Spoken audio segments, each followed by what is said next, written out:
Badar bertimbakan. Dalam keadaan tangan dan kaki yang terikat, sastra diheret masuk ke dalam sarang rubah. Ayahanda sudah menunggu bersama beberapa orang anak buahnya. Tersenyum ayahanda melihat kelibat jejaka guni yang diheret masuk. Jejaka itu amat tinggi.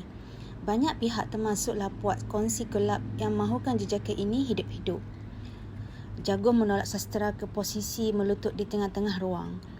Rantai besi masih membelit tangan dan kaki pemuda itu sehingga bersambung ke lehernya, membelenggu anggota tubuhnya daripada bergerak.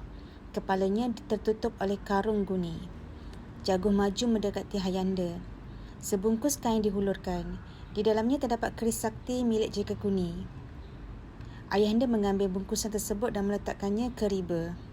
Kepala dianggukkan sekali. Isyarat itu terus difahami oleh Jagung. Maka abang sulung kongsi gelap itu berjalan kembali ke arah jejaka guni yang sedang melutut dan tertunduk di tengah-tengah ruang. Jagung menarik karung guni yang menyarung kepala jejaka itu.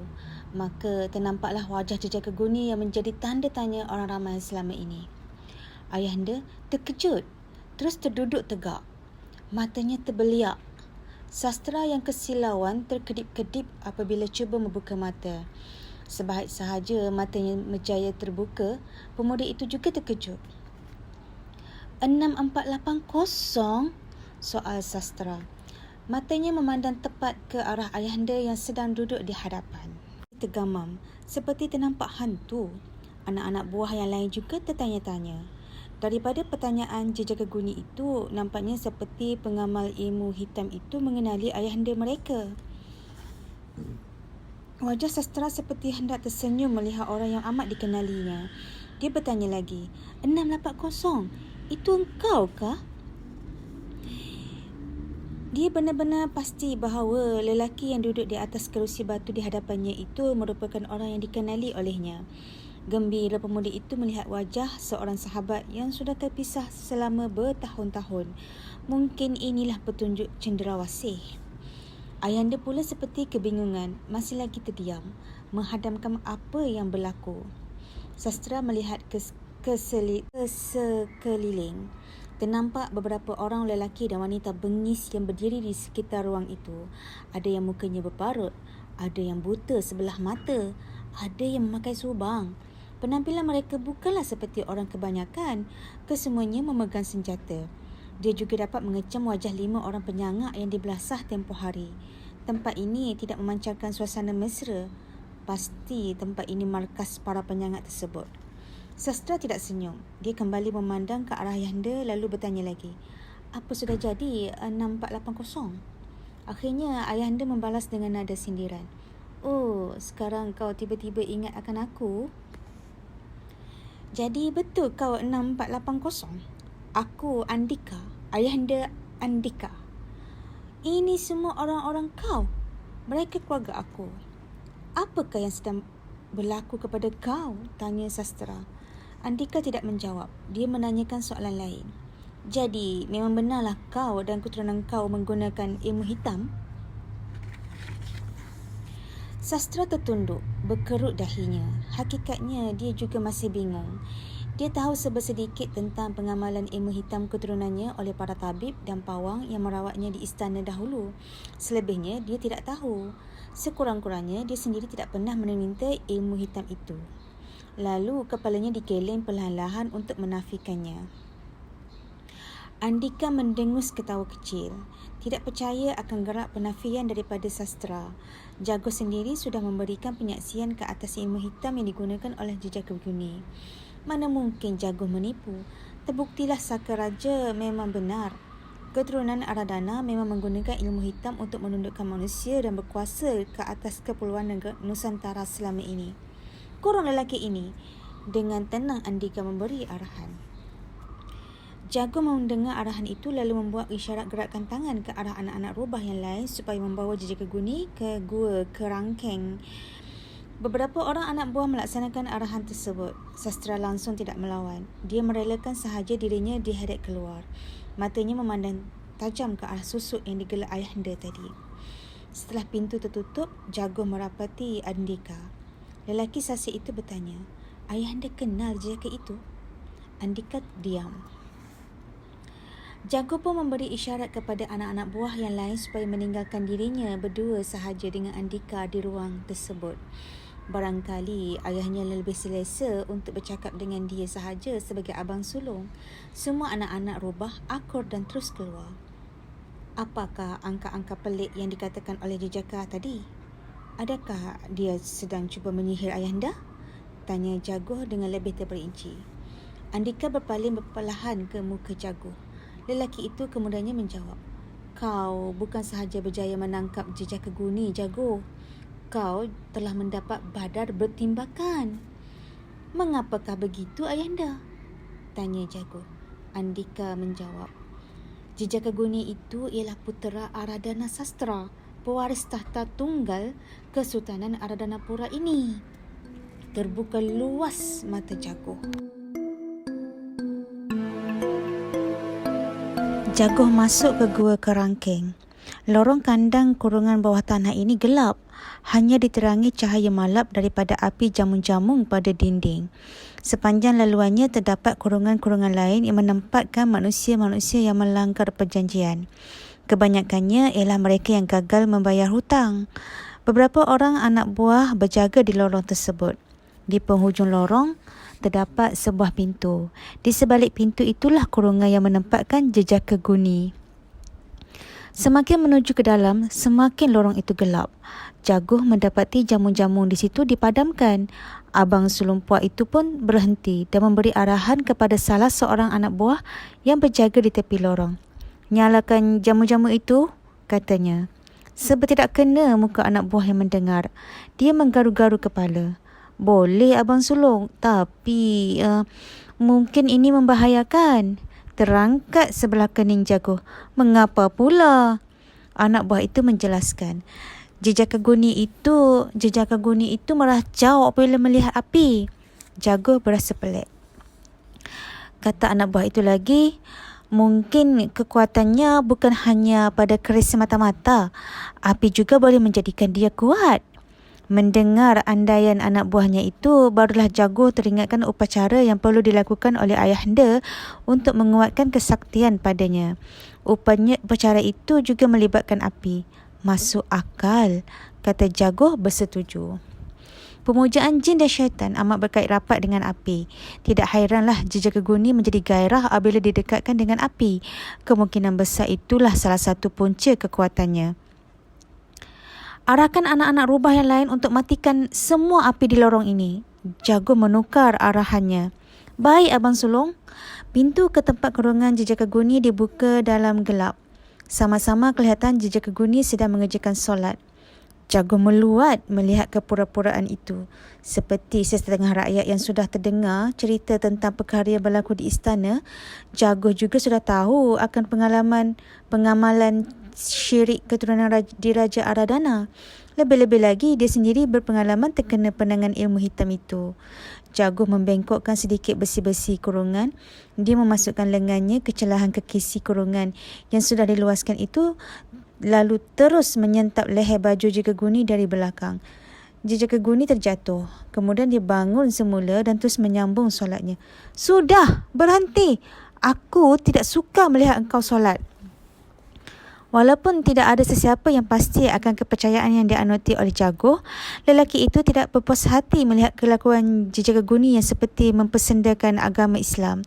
Orang yang patuh akan agama tidak akan mengamalkan ilmu hitam. Itu mendudukkan dirinya ke sebuah bangku.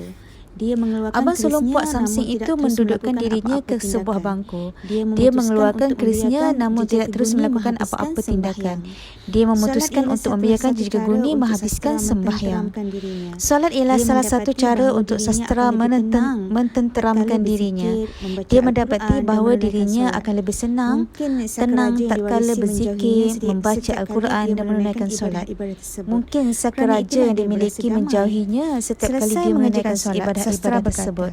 Kerana itulah Adakah dia berasa kau damai. berdendam dengan aku Selesai atas mengerjakan apa yang solat, aku lakukan Sastra kepada berkata, kau di kedai tempoh hari? adakah kau berdendam tidak dengan suka aku atas apa yang Jangan aku ringkas lakukan kau kepada kau di Jago. kedai tempoh hari? Sastra berpaling ke arah Jago yang sedang Aku duduk tidak di keluar suka kurungan. akan kau. Ternampaklah keadaan lelaki Ringkas bertubuh jawapan sasar Jago. itu dengan keris yang terhunus. Sastra Dia berpaling ke juga arah ternampak Jago yang untaian sedang duduk kalung di luar ukiran perak kurungan. pada leher Jago. Ternampaklah Kali keadaan ini lelaki lebih bertubuh dekat sasar daripada itu sebelumnya. dengan keris yang terhunus. Namun, dalam Dia keadaan juga gelap ternampak sebegini, untaian kalung Sastra tetap ukiran tidak perak dapat pada mengenal leher pasti Jago. sama ada ia Kali burung ini cendrawasih. lebih dekat daripada Mungkin sebelumnya. sahaja dia tersalah membaca Namun petunjuk. dalam keadaan gelap seperti Kenapakah kau ini, tidak Sastra cekam tetap saja tidak aku dapat tadi? mengenal pasti Tanya sama Sastra. ada ia burung Aku cendrawasih. tidak mencederakan orang yang Mungkin bersembahyang, sahaja dia tersalah meskipun membaca seorang musuh. petunjuk. Jawab Kenapakah Jago. kau tidak tikam Jadi, saja aku tadi? mengapakah tidak Tanya sekarang? Sastra. Aku tidak mencederakan orang yang bersembahyang meskipun seorang musuh. Jawab Jago. Jadi mengapakah tidak sekarang? Aku sudah ubah fikiran. Abang sulung yang usianya awal 40-an itu bangun mendapati jeriji kurungan. Keris di tangannya tergenggam erat. Aku mahu kau rasa keperitan yang aku rasa, katanya dalam bisikan penuh bengis. Sastra tidak gentar, tidak berganjak daripada kedudukan akhir sembahyangnya tadi. Dia menjeling sahaja ke arah keris yang ada di tangan Jago sambil berkata, "Tidaklah adil menikam seseorang yang tidak bersenjata, bukan? Kau mahu aku kembalikan keris kau? Kau fikir aku bodoh? Kekuatan kau ada pada keris puaka itu. Sekarang kau lemah, tiada apa." Sastra tersenyum kecil. Jadi, apa kau tunggu lagi? Pewaris tahta Kesultanan Aradanapura merangkap putera mahkota, putera Aradana Sastra. Itu nama engkau bukan? Tanya Jago. Berkerut Sastra mendengar namanya disebut. Mungkin hal itu diketahui melalui lot-lot dan ukiran pada kerisnya yang dirampas oleh Puak Rubah. Akan tetapi Sastra yakin ia maklumat daripada lelaki muda yang bergelar ayahanda tadi. Benarlah, Andika itu memang 6480, sahabatnya beberapa tahun yang lalu. Mungkin Andika itulah yang memberitahu Jago akan siapa sebenarnya dirinya. Tangan Jago terketar-ketar menggenggam keris. Lelaki sasir itu berdiri tegak sambil giginya terketap erat. Seperti ada dendam kesumat terhadap anak muda di hadapannya itu. Sastra perasan akan hal tersebut. Jadi, kau pun termasuk dalam kalangan manusia yang ingin membunuhku?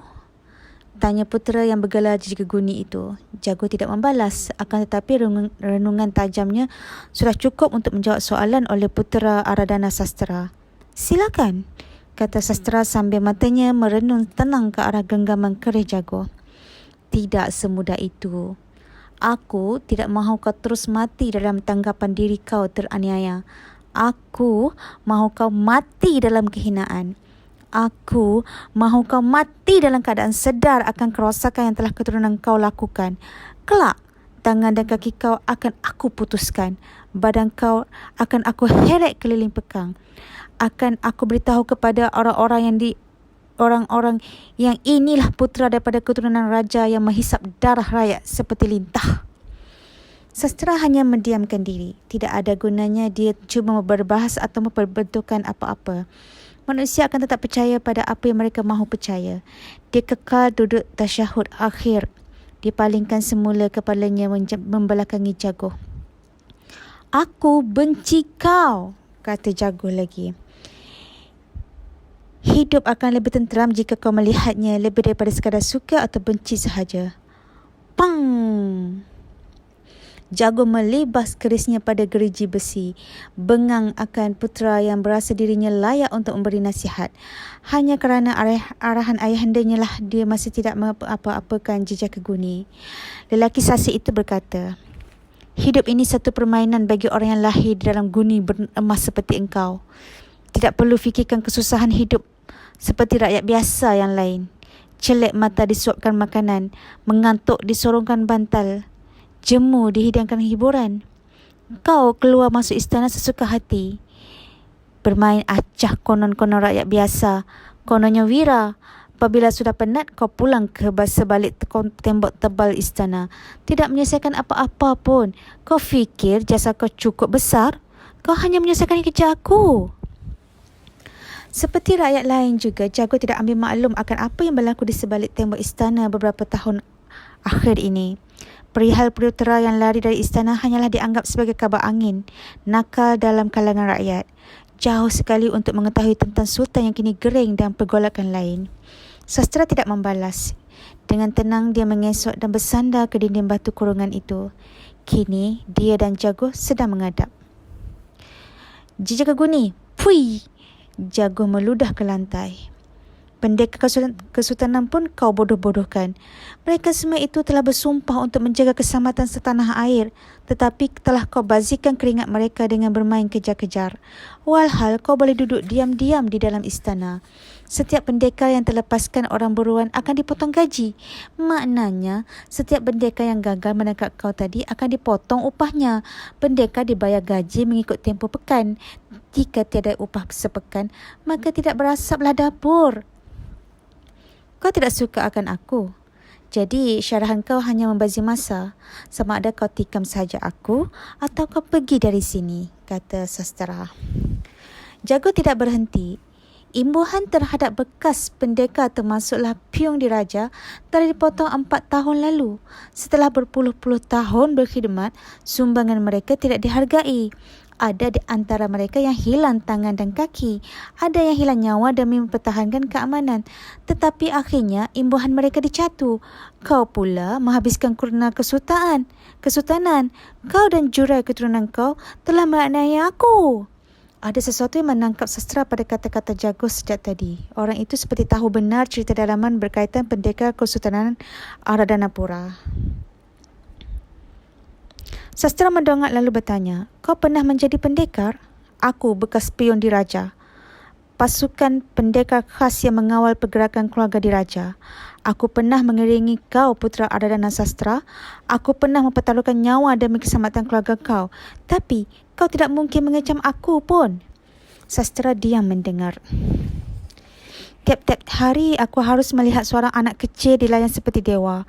Diusung ke sana, sini dengan tandu yang diiringi berpuluh-puluh orang piung. Sedangkan beza kau dan aku hanyalah takdir kelahiran. Jika benar wujud Tuhan, dia tidak adil. Aku bekerja lebih keras daripada engkau, tapi hidup kau lebih jauh selesa daripada aku. Sastra masih diam sahaja. Kedudukan dan kuasa kau datang daripada warisan. Tiada yang daripada keupayaan diri kau sendiri. Kekuatan kau daripada keris dan bantuan syaitan. Saka raja yang keluarga kau pelihara bertahun berkurun-kurun. Sekarang kau tahu apa rasanya tidak punya kuasa? Sastra menggeleng lemah. Kau tidak tahu apa-apa pasal kuasa. Jago membalas. Manusia yang tidak ada kuasa adalah manusia yang lemah. Tidaklah ada gunanya, tidak berbahaya, tidak ada bezanya dengan binatang ternak. Lihatlah kau sekarang putera Ardana Sastra. Tanpa istana, keris dan pengampu-pengampu kau hanyalah lelaki yang tidak berguna. Sastra tidak mahu membahas. Dia hanya diam. Jago kembali merapatkan mukanya ke jeriji kurungan. Aku akan pastikan satu hari nanti kau akan mati di hadapan kaum kerabat kau, bersaksikan bapa kau, serta sekalian rakyat yang lebih layak hidup dengan selesa berbanding kau. Selepas mengeluarkan gertakan halus itu, Jago terus bangun, berjalan keluar dari kawasan kurungan.